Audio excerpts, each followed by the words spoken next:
webinar that we conduct every week on Thursday at 11 a.m. India time. So today we have Srinidhi Venugopal and Puneet Gupta joining us from Versex System, and the topic is going to be very interesting. It is how do you stop the kill chain during the first step itself, right? Which is very important every time we try to shift left, whatever discussion we do in security. Again, this one is again going to be around how do you stop the attackers while they are entering into your system, right? So the first step that they take. And we will also talk about the effective full stack runtime protection. This is our second webinar with WhatsApp, and during the first webinar also we did cover some portion around how does the full stack application protection work. So we will build on top of that. So that's what the agenda is going to be for today. Again, quick agenda item from a timing perspective. We are going to have a quick welcome that I'm doing right now. And then after that, we have started a new thing, which is a quiz. And the quiz is going to be around the topic that we have today, the full stack protection, cyber kill chain and all. And then there will be two questions. And what you have to do is you have to type the answers in the chat window, not in the Q&A box. You have to type the answer in the chat window. This is going to be fastest finger first. Okay, so you have to be very quick and you have to type the answer quickly. Even if you have to Google it fast enough. Okay. Dave, can I request you to note the person who is been the fastest, who has given the correct answer first, right? So I will come back to you on that. So request Sure. you to please note at the chat window. And Sure. then we will have a WhatsApp session for about 45 minutes. Srinidhi and Puneet will discuss the session contents. At the end, we will save about 10 minutes for Q&A. But if you have questions in between during the session when Puneet and Srinidhi are discussing, you can put the question in the Q&A box, not in the chat window. Put it in the Q&A box and we will take those questions. At the end, I will share the password so that you can download your participation certificate. We will run a Wheel of Fortune, and today's giveaway is Amazon Alexa. And then we will open the registration for next week. And the next week giveaway is going to be a little bit premium. That's going to be a foot massager, a very good one. So next week we have a session with Sophos. So first 100 people to register for next week's session, they will be part of raffle, which will give away the foot massager. Okay.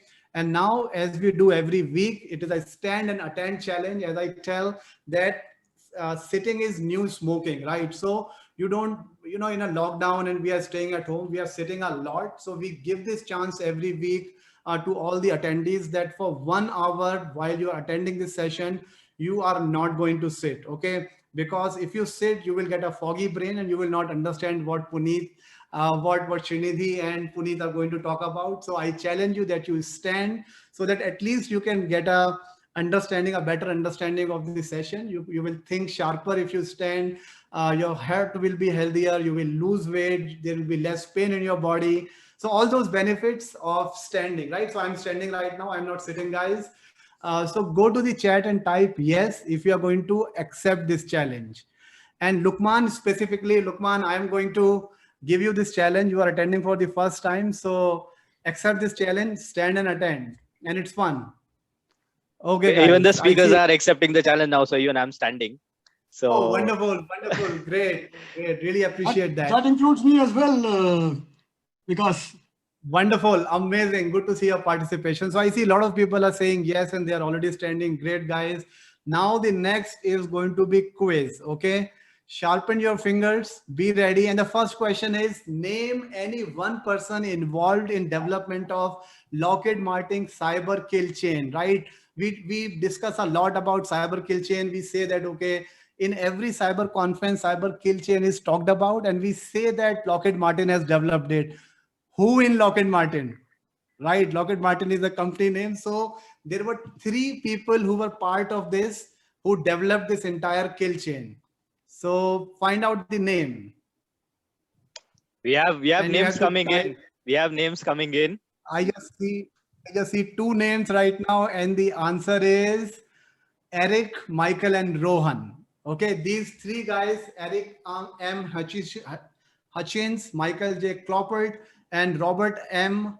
Amin. They were part of this kill chain development. So I did not think anybody got it right. No, right? no one Because got we it. got three answers. Yeah. Okay, so next one is, what name did FireEye gave to the threat actors behind SolarWinds supply chain attack? Okay, we are going to talk about cyber kill chain. We are going to talk about SolarWinds during this session. So you have to identify the name FireEye gave to the threat actors behind SolarWinds attack. Very good. I think the answer is already there. Yeah. Mr. Rajaram Chowdhury. So Sunburst is the name of the malware that was given, not the threat actor. So threat actor name is already there. The name was UNC2452. That's the name of the threat actor that FireEye gave. So, okay. Dave, I guess you have noted down the name? Yes, Who Mr. Satish Warrior. Mr. Satish Warrior. Great, Mr. Satish. So get in touch with me. I'll share my mobile number. And you are the winner of Amazon voucher worth 1,000 rupees. Great. Thanks a lot, guys. Now over to Puneet and Srinidhi. I will stop sharing my screen and let's get started with the session. All right. Thank you so much, Vikas. That was a very, great start to the presentation. We always really like the kind of energy that you bring in the beginning itself. And yeah, standing is always great. It just helps us. So thank you so much, every one of you, for joining this session and taking time off and joining us to know more about why is it really important to stop the kill chain at the first step, and why it's imperative to have effective full stack runtime protection in order to protect your organizations against the advanced and sophisticated attacks. Now, in today's time, the attacks and the attackers are getting so sophisticated and advanced that they're bypassing the conventional cybersecurity tools, and ransomware and attacks are at the forefront at the moment, right? We have seen a lot of news coming in the past 2 to 3 years with extensive, cyber attacks happening on organizations and also, on government bodies and so on. So cyber attacks and cyber crime is the next big thing. And, even the government and everyone are now looking at, putting that into a criminal record, which is already it was, but even in a more extensive format, because cyber attacks are getting more and more advanced. It's a warfare out there, and we would really like to bring throw some light on what are the next level advanced attacks that are coming in. What is the cyber security crisis that's coming up during this pandemic, and also before the pandemic for that matter. And this is just going to evolve, right? So I would like to bring in Srinidhi, and Srinidhi, if you could just share some more light on the cybersecurity crisis at the moment, the advanced attacks, the threat landscape, and how and what kind of attacks are coming in, and how they are affecting organizations at different levels. Right. Thank you, Dave. So we have seen a lot of attacks come out in the recent past as well. And attacks have not been something new to our to the security realm, right? And we also have seen how these attacks evolved over time, how sophistication came into picture, how stealthiness was introduced into these attacks. And more often than not, the type of attacks that you see of late, today's attacks, are mostly oriented towards being stealthy within the organization. Unlike the previous wave of attacks that we saw, where they used to cause havoc on the system, like ransomware, kind of encrypt the files, render the system useless, make it very obvious that attackers are in control of the system and kind of gain whatever they want to.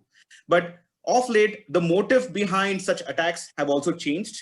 Attackers have realized that ransomware is actually not going to do them any good in the current landscape, because one is there are a lot of other means that these application or workload owners can secure them from workload or come out of it once a ransomware has been touched, right?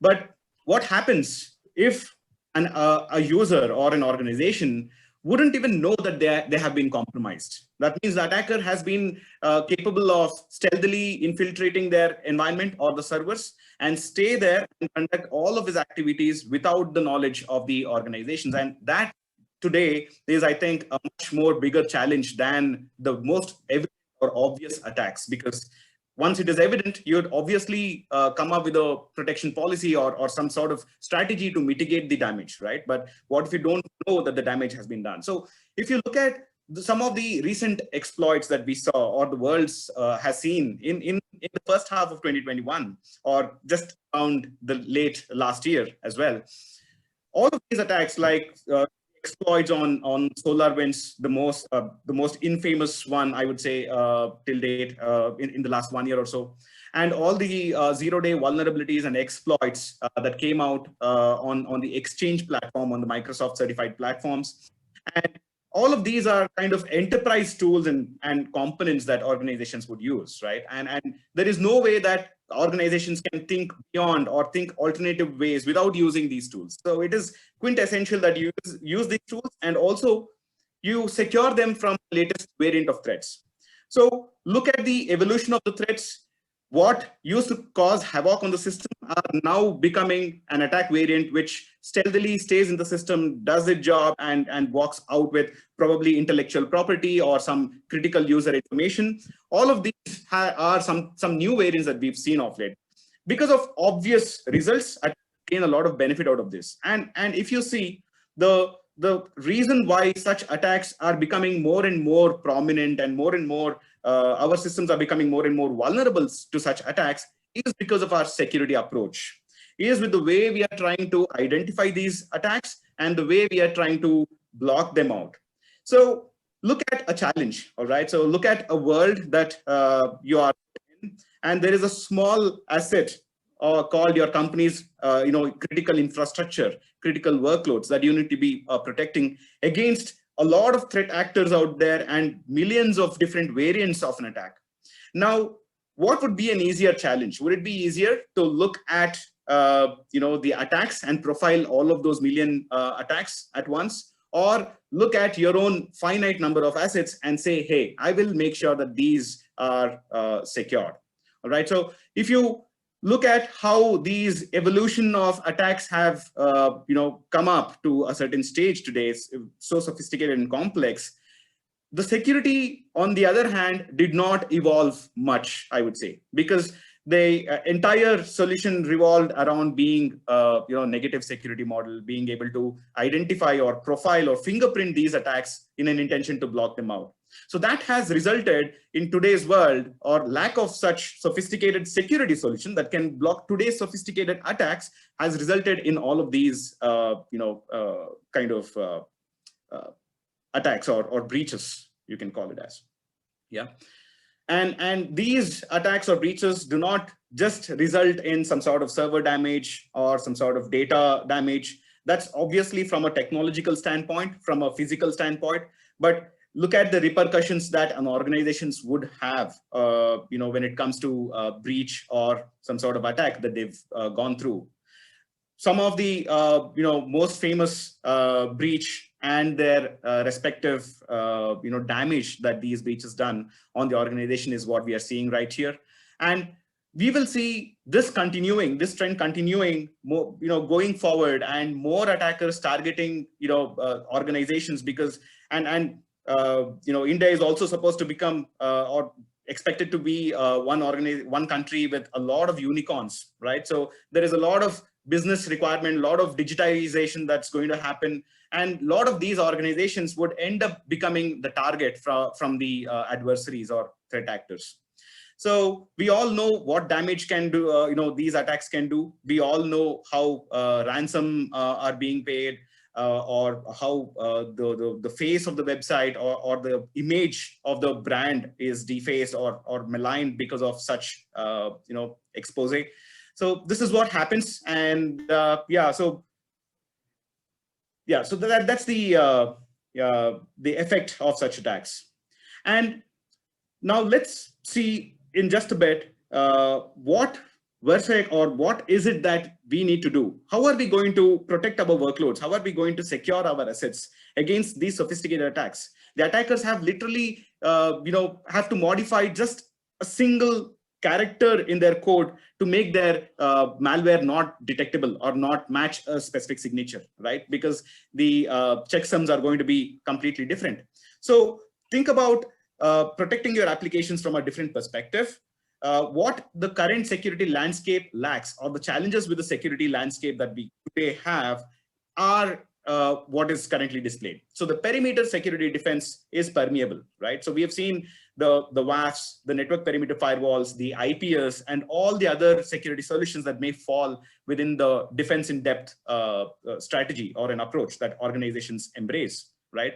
But in spite of having all those, we did see quite a lot of attacks that came through, right? SolarWinds, all of the Exchange consumers on specific version of Exchange platform.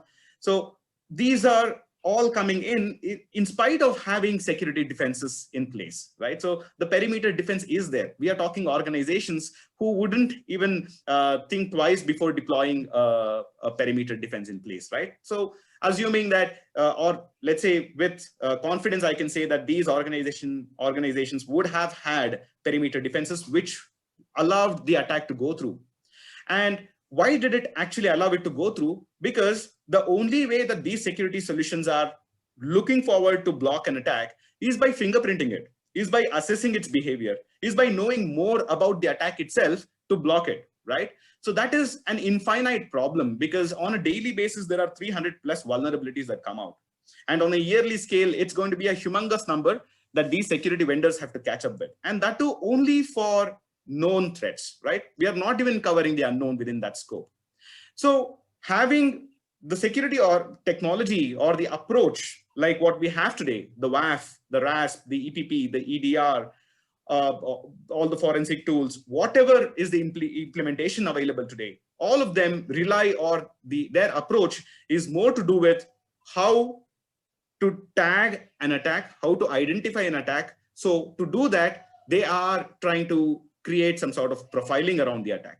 So this challenge of going behind the attack, leaving your critical assets behind, doesn't serve you any good, because you can only go after a certain number of attacks, certain number of vulnerabilities, leaving your assets open for other vulnerabilities, because you've not really taken care of all of that, right? So this requirement for today's security solutions in terms of requiring to know about the attack before they block it, right? So that becomes a challenge when it comes to protection against zero-day attacks. It could be ransomwares, it could be stealthy tools, Trojans, or it could be crypto miners, as simple as that. It could be anything that is trying to stay stealthy, right? Which doesn't try to show up any of their behavior, any of their maliciousness. In that case, there is nothing much that the traditional security solutions can do about it, because their fundamental reliance is on knowing what the attack looks like, right? So the approach towards securing your workload should be different. And this is a huge security gap in terms of securing your workloads. And thirdly, there is another critical factor that affects the security or the incident remediation activity and everything that falls after an attack has got executed on the server. That's how quick is your organization prepared? How well is your organization prepared to react to an incident, right? So a lot of organizations strive to be, to reach a state where they can react to incidents in as quick as possible. And there are certain tools that they rely on to achieve that, such as EDR and other forensic tools like SIEM and SOAR platforms and whatnot. But all of these put together, it is only going to give you a visibility once the attack has rolled out, once these solutions have identified certain behaviors that they are aware of, and provided these new variants are exhibiting those behaviors that these solutions are looking for. So it becomes a complex challenge. It becomes a very tough ask to, it's kind of, these security solutions are supposed to be drawing something that they've not seen before, right? And that is technically impossible, because their approach is to look at something and block something that they are already aware of. So that is the fundamental difference. And also the response times plays a key role, because the prominent EDR kind of solutions are actually talking about detecting and responding to incidents in a matter of an hour or two for 0-day vulnerabilities as well. But do you think 1 hour is sufficient to keep your networks intact? In fact, the malicious executions take just mere milliseconds to get executed. It is not going to take a longer time than your actual legitimate code. It's going to take the same time, and that is called runtime. And that is a reason why we have to break these barriers of having prior knowledge about the attack to be able to block it. That is relying on threat intel feeds, relying on signature updates and all that. So that is fundamentally a lapse in the way you're looking at securing your workload. That is one. And second point is very important: the time you take to react when something occurs, when some malicious thing occurs on the system. Now, how quick will you be able to react to it? Will you take an hour to respond to those incidents, or will you prefer to have a security solution or some sort of strategy or technology implemented in place which will stop those executions, even if it is 0-day, right at the moment they are being attempted to get executed on the system? It's called runtime security. So to counter today's versatile attacks and the evolving attacks that we may face in the future, there are these two important factors that security organizations or vendors need to focus on, or the application owners themselves have to focus on: identify strategies how they can implement this type of security solution, which does not rely on history, prior knowledge of the attacks, and are quick to react and block the attack out, be it known or unknown. So that is what I think the security landscape is. Yes, we have seen a lot of SolarWinds and all those sophisticated attacks that came in, and they exploited basic loopholes in the approach, which are what is being highlighted currently. Thank you so much, Srinidhi. That's really insightful. How do we need to think beyond conventional security tools, right? I mean, they're great to have. It's not that we should completely remove them, but exactly. It's always important to have more a focus on protection, and detection and response can also come in, right? So let's understand it a little more from an overall organizational perspective, and from a Versex story as to what's the mission and how do we look at protecting organizations, right? And in order to achieve that, let's have Puneet come in and share some more light. Puneet, so it'll be great to have you to share some more understanding on runtime protection from a Versex standpoint, and also to kind of dwell a little bit around the benefit for an organization in there. So over to you, Puneet, if you could help come in. So as Srinidhi just mentioned, we have Versex, we have Cybersecurity Technology 1.0, which was more focused on the firewalls and network security. Then we moved to Cybersecurity 2.0, which was more focused on pattern matching, based on maybe AIs or MLs, but yet we have understood that these are more probabilistic in nature, since they are still looking for patterns that are known, right? Let me give you an example. Ransomware. Today most of the security technology companies are suggesting that they will be able to protect you against ransomware, but a ransomware, a couple of years ago, when it was a 0-day attack, none of the security technology companies knew about the signature or the behavior of a ransomware. They were not able to protect it. And India, if I'm not wrong, based on the various studies, is one of the largest markets to have been hit by ransomware. Different variants keep coming out every day. So, what is really important here is to ensure that we can protect you against any kind of a 0-day attack. And that's what Versex mission is, to provide protection first, right? To all our enterprise, government, public sector, customers across the industry, across the industry landscape. What really is important here is, Dave, if you could just go back to the earlier slide. Thanks. So what we are really trying to do here is to come up with a positive security model, rather than chasing the threats, rather than the attackers or the hackers, right? What really is important is to create a positive security model. And that's precisely what we are trying to do.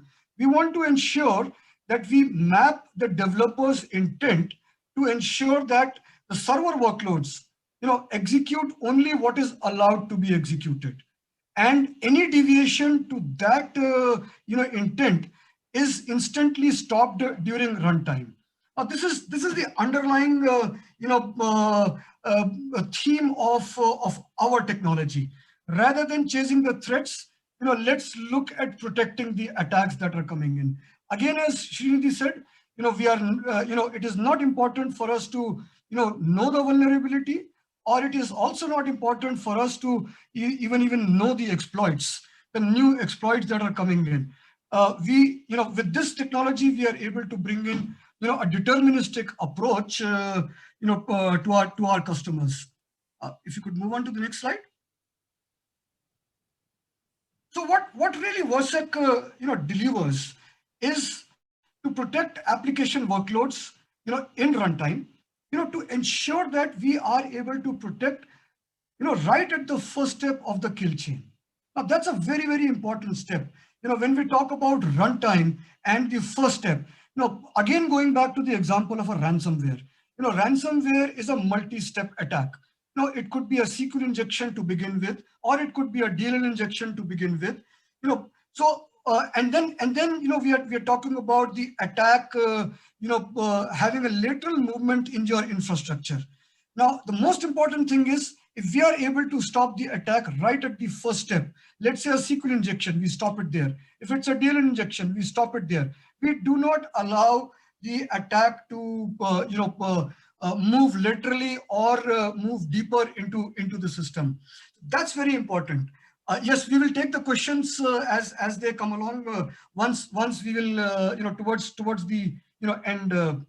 And maybe Srinidhi can talk about how we differentiate ourselves against Morphisec. As I said, the Q&A later. Sorry. I said we'll take up the Q&A once we're done. Yeah, sure. And as I said, we are talking about any kind of a zero-day threat, without any signature updates, without any learning, or without any fine-tuning.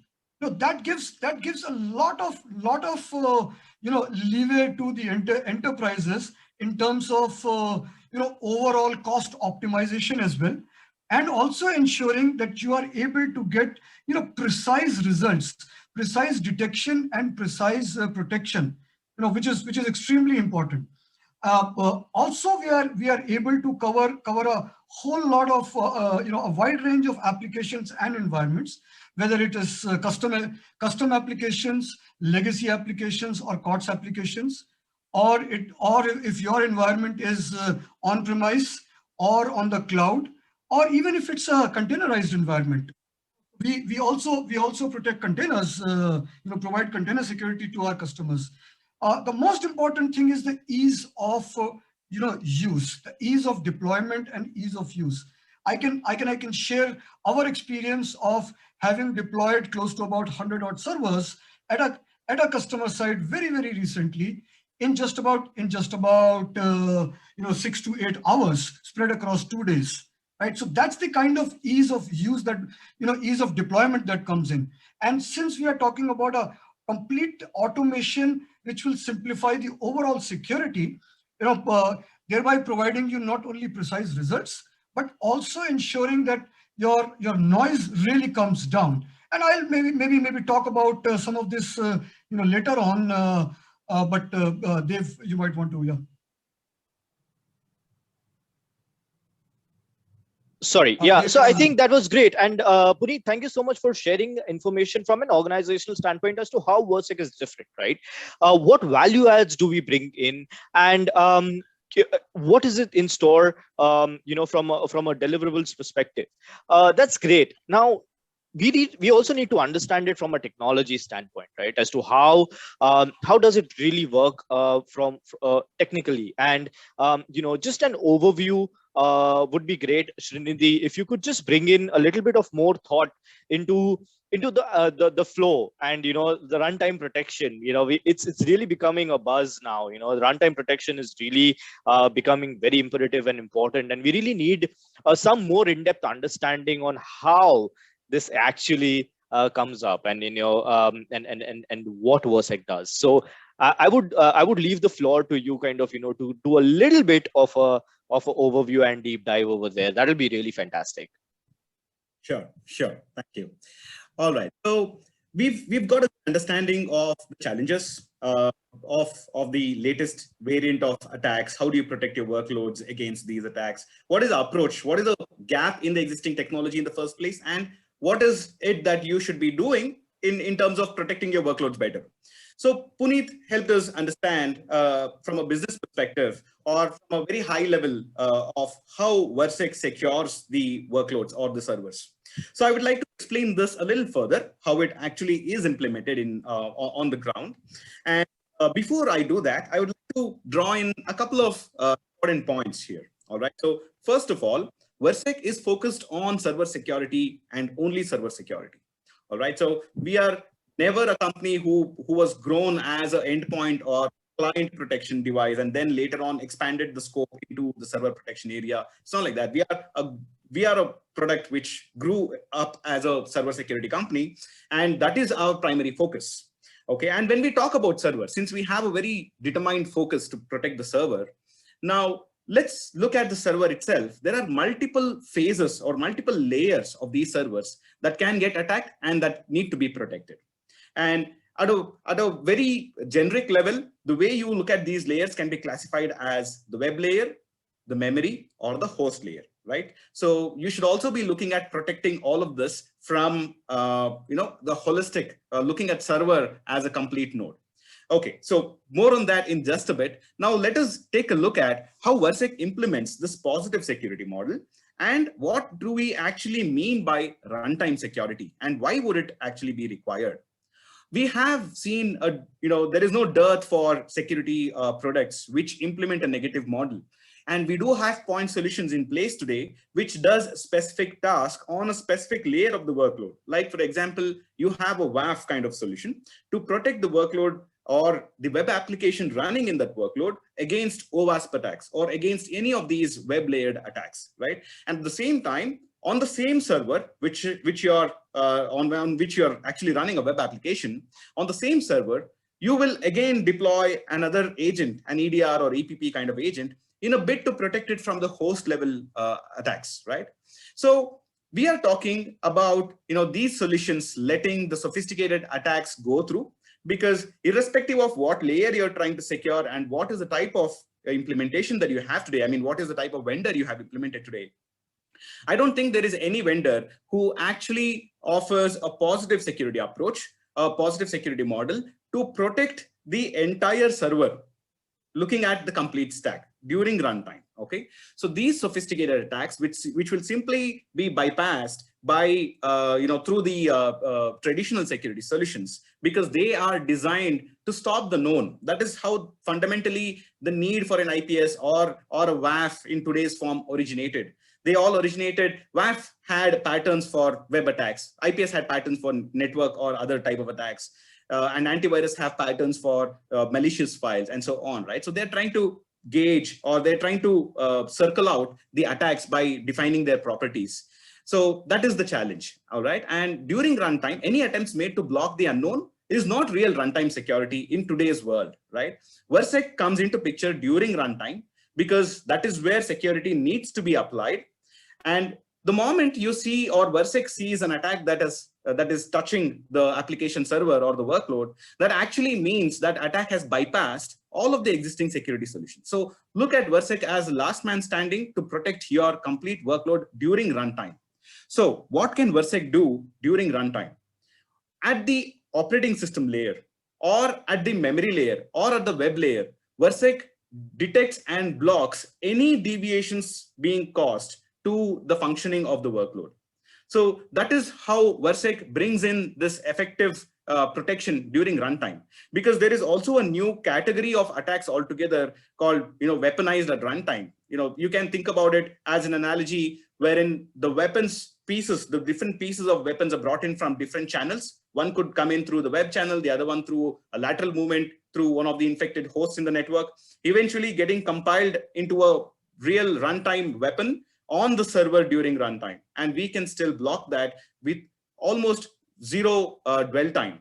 So that is a very important factor, because Versec has now got the capability to block these malicious executions on the system during runtime. So we do not take hours or months, like in the case of a forensic tool, to identify a 0-day or a new variant of an attack. We will block it immediately during runtime. So that is the promise of Versec, and that is where exactly Versec comes into picture.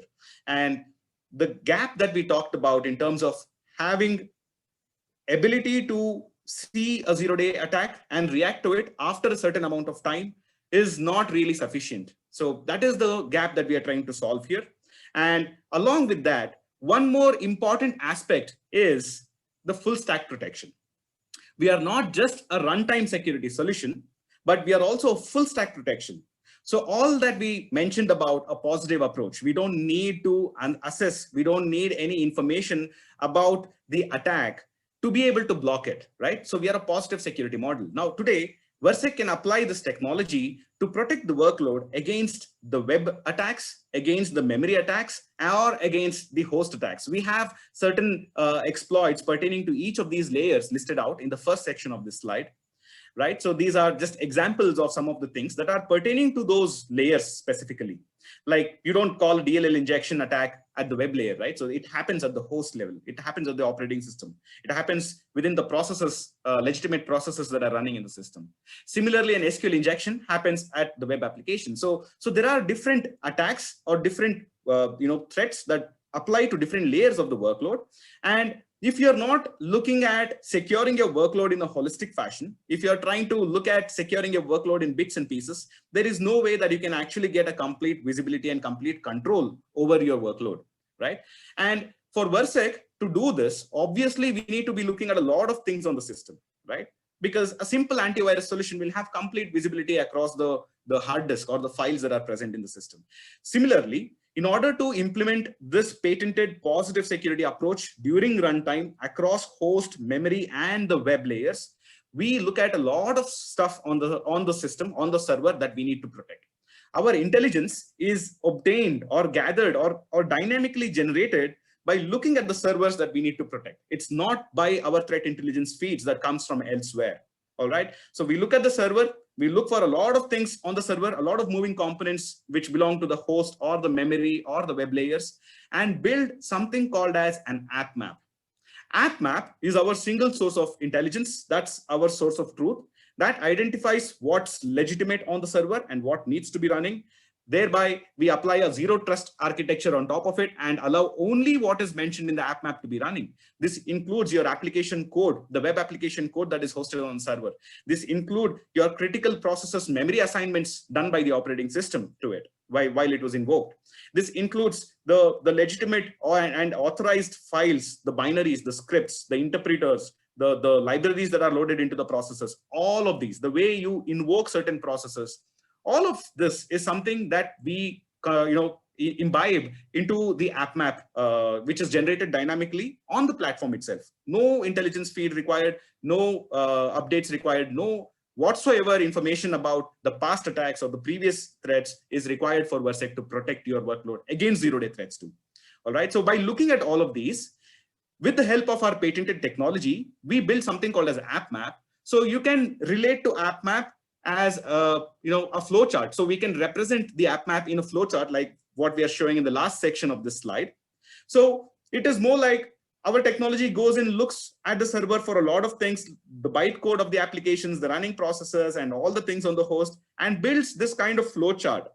And we will not let any of these deviate. So this is where fundamentally we differ from any security solution. It could be a vendor who claims to do memory security or EPPR or EDR kind of security or a WAF security.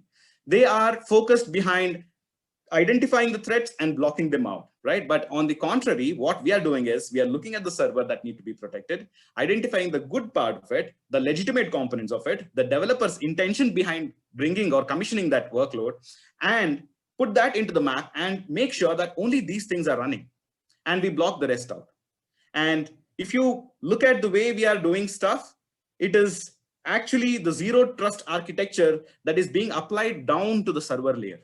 Many a times in today's world, with all these attacks going on SolarWinds and Hafnium and Exchange, all of these attacks actually emphasize the need to implement a zero trust architecture in your environment, right? And more often than not, when somebody talks about zero trust architecture, it is often seen from a network standpoint. It is often seen from a point of view, how you would allow users to come in, how you would allow the resources to be accessed by these users. The zero trust approach need not be applicable only to that level. We can also apply the same strategy down to the server level and say, hey, now I know these are the legitimate components. This is the web aspect, this is the memory and the host aspect. I will not let anything else beyond this to be running on the system. So that is how fundamentally different we are.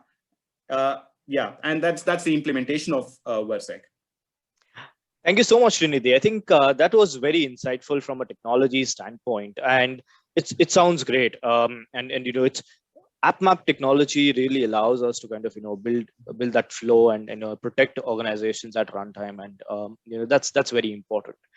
Let's understand this from an organizational perspective right now. So it's really important to drill down onto how does this benefit from a TCO efficacy and like Puneet mentioned, efficient use, and effective implementation, and compliance, and also how does this impact an organization from a revenue standpoint, right? Because now even the CISOs are playing a larger role, in terms of bringing down costs and also helping organizations to look at from a revenue model as well, right? So Puneet, it'll be really great if you could come in and if you could drill down and look into it from an organizational revenue standpoint. Yeah. So we have been working with our customers over the last say about 18 to 20 months when we rolled out our product to the international markets.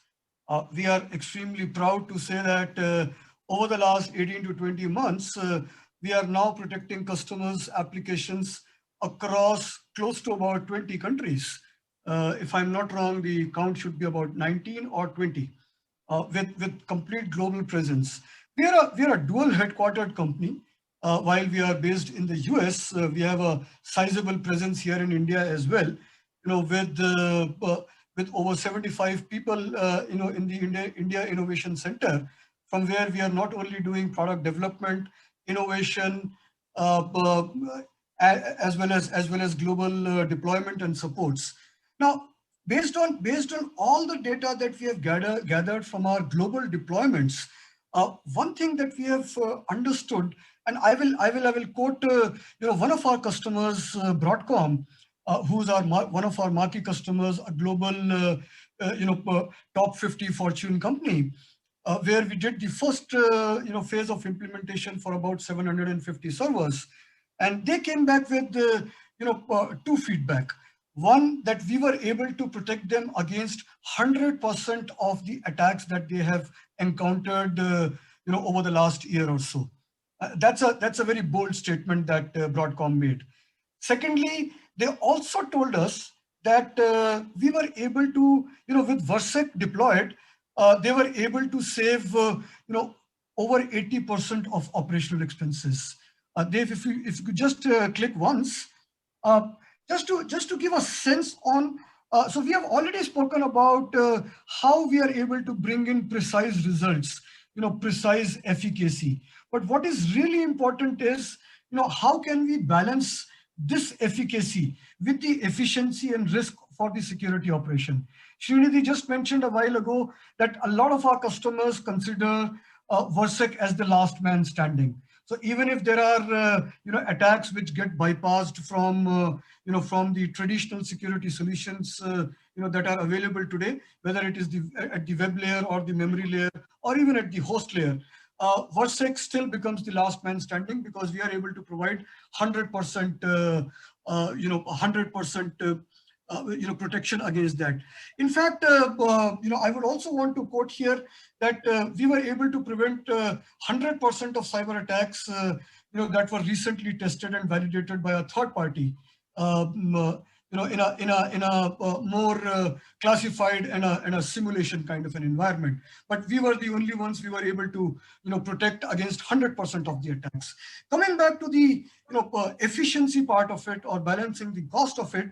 So typically, if you see with about 100 odd servers, the industry average is that one requires about 2 FTEs to analyze each and every incident or an alert that comes out from different security solutions. Now that's a sizable number, 2 FTEs, and then only you are able to identify whether which alert was actually an attack or not.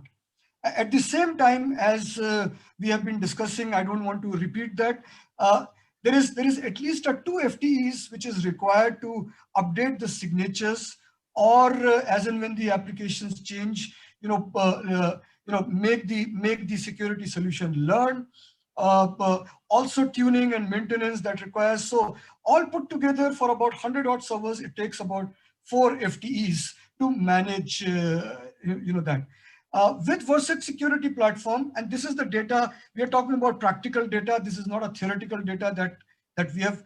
Many of our customers have been able to confirm to us that with Versex Security Platform, the incident response effort goes down to as low as 4 hours per week, and the maintenance effort goes down to as low as 2 hours per week.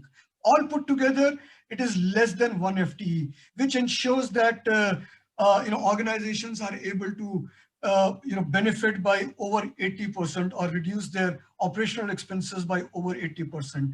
At the same time, we also need to consider peak security incidents that keep coming in. That requires additional effort, or maybe even managed security services. With Versex being deployed, whether it is peak or normal operations, there is absolutely no additional labor or services that is required. And that's how you are able to bring in. Quickly to summarize on what we have discussed so far, is that the conventional security products, and also that I mentioned earlier, that they are endlessly chasing the threats. And whereas Versex is not trying to chase the threats, hackers are always a couple of steps ahead of any security technology today. Whereas what we are looking at is to bring in a more deterministic solution by ensuring that we do not chase the threats, but we ensure that we protect against any kind of attack. Srinidhi did mention that it is an infinite problem, because vulnerabilities keep coming up. There are close to about 30,000 vulnerabilities that are coming up. So we have to, organizations have to invest a lot as far as virtual patching is also concerned.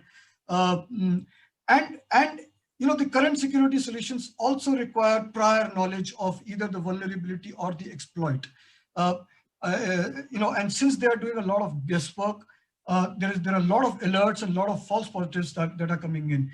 Vis-a-vis, if you see with Versex, we are able to provide you deterministic solution, ensuring that we are built on application awareness, not only at the server level, but also across the application that is hosted on the server. So covering all the layers from web to memory to host. So it's the only comprehensive product which has complete information across all the layers. Just to give you an example here, if there is one request that comes in, Versex will give you only one alert if it is an attack. Whereas other point solutions will give you multiple alerts from each point solution. So obviously the number of alerts that come down and the precision of alerts is also there. We give you an alert only when there is an attack, or at best it's a threat. Thereby bringing in absolute zero trust during runtime, ensuring that we are able to kill the attack chain right at the first step within milliseconds. Since we are residing inside the application, we have complete visibility of what is getting executed, and immediately during runtime we are able to stop the attack. And that's exactly what Gartner also says. At runtime, enterprises need to replace antivirus centric strategies with zero trust execution, something that Varsek is able to bring in as a part of the cybersecurity 3.0 technology. With this, I'll leave the floor open for any questions that we can address. Great, Thank you so Puneet. much, Puneet. Yeah, and that was really insightful. And I would like to hand it over to Vikas. Vikas, if you could help moderate. Sure, they were great. Great insights and great discussion today, and there are a lot of questions as well. I'm looking at the question answer tab. So, Dave, you want to pick up the questions, or Yes, do you sure, want me sure. to- I would love to pick up the questions. Puneet and Srinidhi, if any one of you could take this up, how is VSP different from a McAfee app controller? And Yeah. also VMware Carbon Black app controller.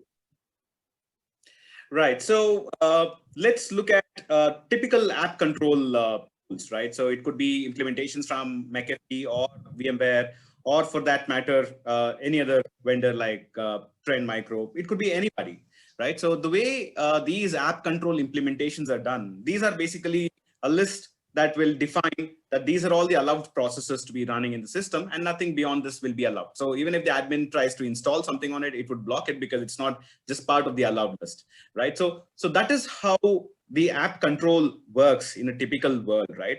And there is a lot of manual intervention also required. Now, with all of this, what are you actually going to achieve? It is just going to be a static validation against whether my process is allowed to be running or not. What we additionally do there is, first of all, you do not really have to define this app control, because we pass it through a certain level of filter, right? So we, at the moment you start the automation, the initial integration process with of the server with the Versex security platform, Versex goes on and does a lot of checks. So what we do, how do we create this app map, or in other words, what you relate it to as app map, is not just in terms of allowed or running processes or something that should be allowed on the server, but also what are the rights that they can get, what are all, how are the invocation methods that are allowed to be, that are allowed to trigger that application. Like, for example, if you allow PowerShell to be running on the server, but you don't want PowerShell to be running a specific argument, which will allow you to execute some unsigned scripts as well, right? So there are certain ways, certain keywords that you use while triggering applications, not just the application running, but application running in a certain way, using a certain command. All of that is taken care by Versex. And also, we also do take things down to the library levels and ensure that the allowed process always would be loaded with the libraries that are assigned to it, not some sort of library that comes in. So how do we ensure that the libraries are malicious or non-malicious and so on? There is a very common notion when it comes to detection malwares or maliciousness of a file.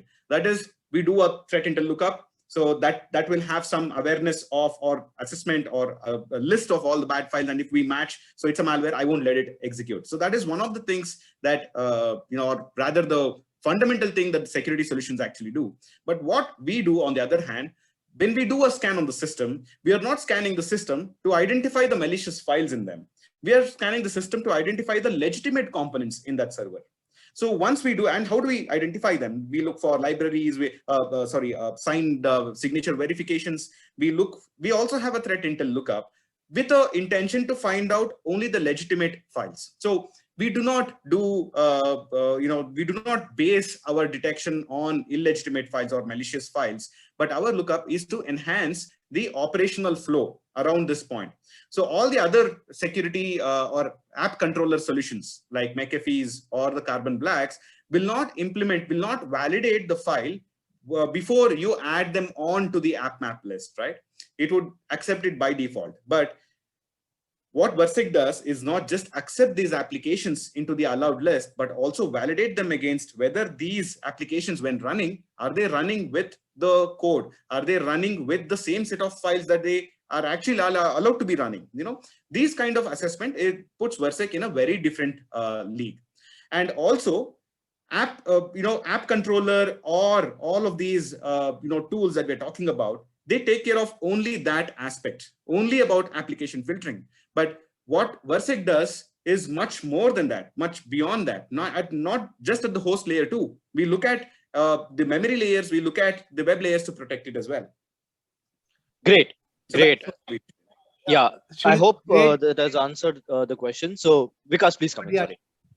Srinidhi, you have to keep the answer short because there are a lot of questions. There are a lot of questions. Yeah. Okay, So Vikas, okay, Vikas and Srinidhi, we'll have to be as precise as possible. Yeah, I agree with Vikas. So which tool? With tool having app maps, zero trust, etc., can patching cycle be a bit relaxed? Of course, that's one of the side effects that you would get with Versec. Because you are virtually patched against all known and unknown vulnerabilities when you're using Versec, and hence you get your own time to actually go ahead and patch those vulnerable components. Great. So it's a benefit that you'll have with Versec. In a DevSecOps environment, can this be run during functionality test phase 2?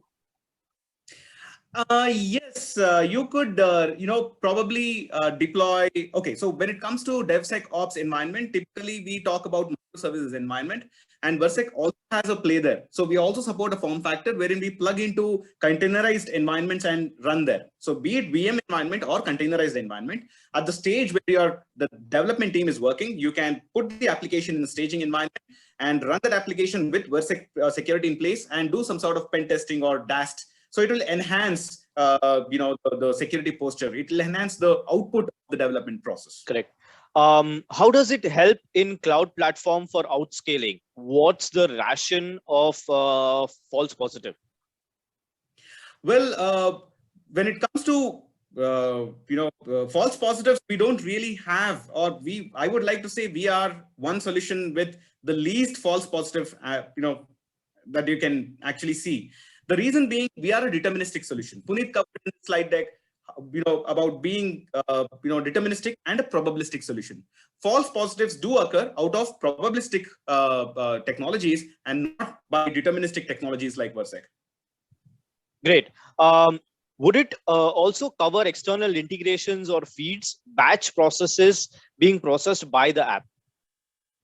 Okay, that's again a too generic a question, but what Versec offers is, first of all, to detect and protect, we don't need any feeds coming into us. So there is no room for external information consumption by Versec. It is a fully self-sustained platform to protect the workload as it is. But what we can actually do is we can trigger webhooks. We can trigger additional actions. We can trigger certain scripts. These scripts, these webhooks are all customized, are all depending on the business needs and the imagination of the network administrator. So we let these hooks and these scripts to be triggered. So that technically means we can send information, we can trigger actions in other security devices. We can do all of that provided they are ready to accept calls. Great. It's an open standard call. Yeah. Great. Since this is application aware, what is the extra effort required during the application building phase? Also, what about applications which are written years ago? Yeah, sure. So that's a very good question. And just a backdrop on whatever we discussed so far, the moment we talked about application, we were referring to applications. And that is the web application protection layer that Versec referred to. Okay, we are talking application means web application there. But if the reference, it sounds like the reference here is with respect to the processes, the tools, the softwares that you install on the servers, which are also running side by side along with the core functional processes, right? So if it comes to that, Versec host layer will cover that. You don't need web application to protect. So having that said, the process of adding web application security is, it will only last for a few minutes. You only require like 5 to 10 minutes to deploy Versec, to integrate with the application and to move into a protection mode, unlike a WAF or any other kind of solution, which will take weeks together. Yeah. Will it replace EDR and endpoint security solutions? Sorry. Yeah, we need to wrap up, right? We are running out of time. So what I recommend is you note down the questions. Those are available in the chat, I think. And when you end the webinar, this will be available in the chat text file. So maybe you can reach out to the whoever asked question directly one-on-one or over the email, because we already have the email and phone number. So you can directly reach out to them. Correct. Okay. For sure. That's perfect. Sounds good. Great, guys. So 11:01. What I wanted to do was So yeah, if you want to get the CP certificate for the session, what you can do is you can go to Elite CISO's website. And somebody asked, what is Elite CISO's website? So just go to Google and type Elite CISO. The first result will be Elite CISO's website.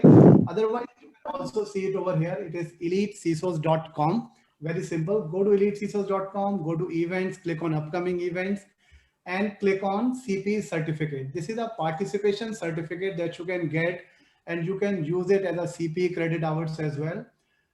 Put your email address, put your full name, and the secret to download the certificate, I am not able to generate today because I'm having some problem with my phone. So I will share the secret to all the people who registered over email. Okay. So password will be sent over email to everyone, and then you can come over here on Elite CISO's website, upcoming event section, and simply click on CPA certificate and you will get it. Okay. Now, once you come over here to register to get the CP password or CP certificate, you can also register for next week's session on Thursday, like we do every week. So 8th of July, next week, Thursday, we are doing a session with Sophos, and Richard will join us from UK.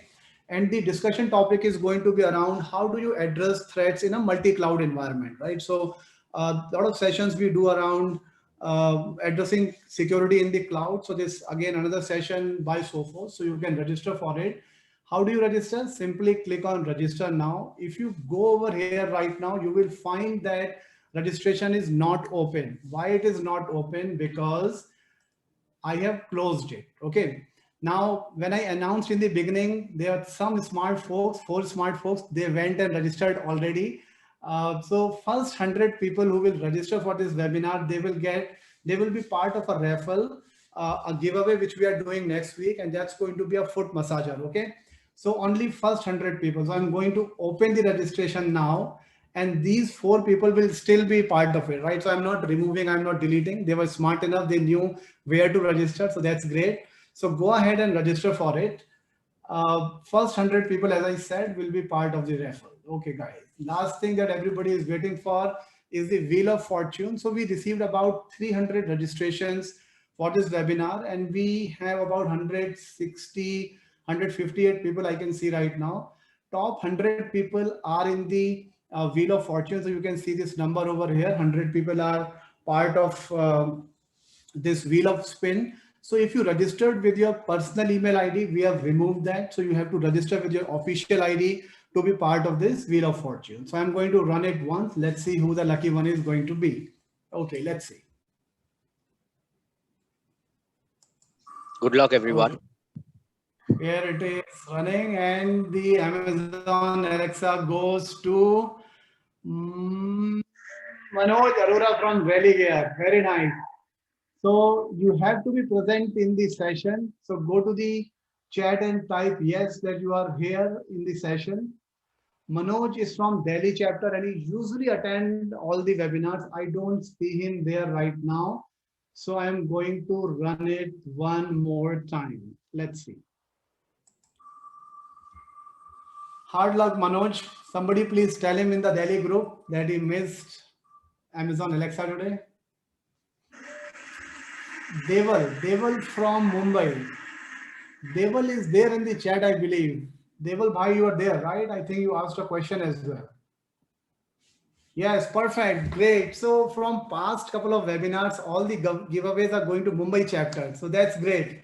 Abhay, password I will send over email. You are asking a question, what is the password for certificate? That will go over email. 11:05, we are 5 minutes late today. Apologies for that, but great session by Versec team. Thanks everyone for joining in. And they will ping me on WhatsApp, and we will ship your Amazon Alexa. Thank you so much. Yeah, thanks everyone. Bye for now. Bye everyone. Thank you so much for attending. Bye.